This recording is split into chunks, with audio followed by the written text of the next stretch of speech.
Greetings from the farm this week. We're going to have another hot week it looks like, but harvesting has gone pretty well so far. This week we have a quart of Roma tomatoes, which are these little guys. Makes excellent sauce. We'll have an assortment of reds and possibly yellows and pinks and other heirlooms. Again, go by feel to see how ripe they are. We'll try to give you a mix of really ripe and not quite so ripe. Sun golds are starting to be on the decline. They may be alternating in the share, so if you don't see them this week, you'll see them again next week. We had our peak harvest week last week. We have more white onions, more garlic.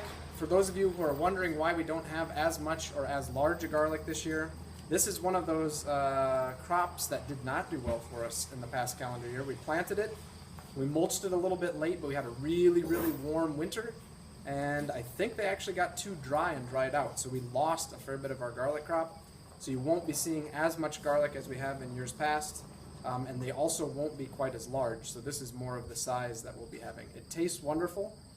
Sorry that we don't have more, but that's part of being in a CSA. I'll try better next year too. So we have green bell peppers in order to make like a pasta sauce or something with all the tomatoes that you're going to be getting. Some red cabbage. These are pretty small mini heads. It's a variety that's not supposed to get very big. We have more Kennebec potatoes, which are white throughout. Another slug of green beans. The green beans are wonderful, sautéed with the garlic and onions. If you don't put those in pasta sauce. Another watermelon. If you get one that is this color, where it's solid green and has a ground spot like that, most of them will have a yellow ground spot. These are red with seeds, but delicious. And if you see the ones that you get like last week, if you get the striations on the outside, they'll either be orange or yellow on the inside. The reason that we grow different types and the reason that we have the seeded ones is this is a pollinator melon. The seedless will not set fruit without having a pollinator.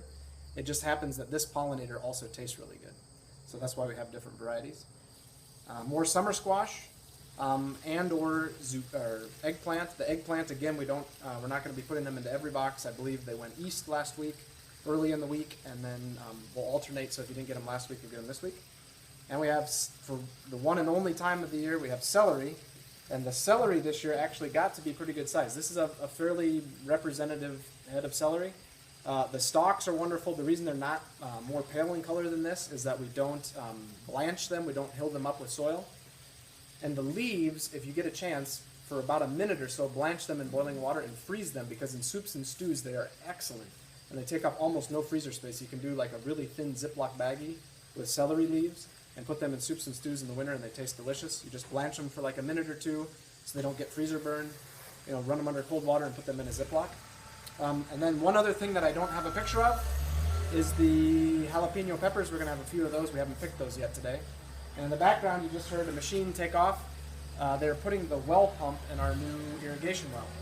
So they're getting ready to set a great big tank in the ground where they're going to put the control panel and some well fittings. So until next time, have a great week and hopefully make some pasta sauce.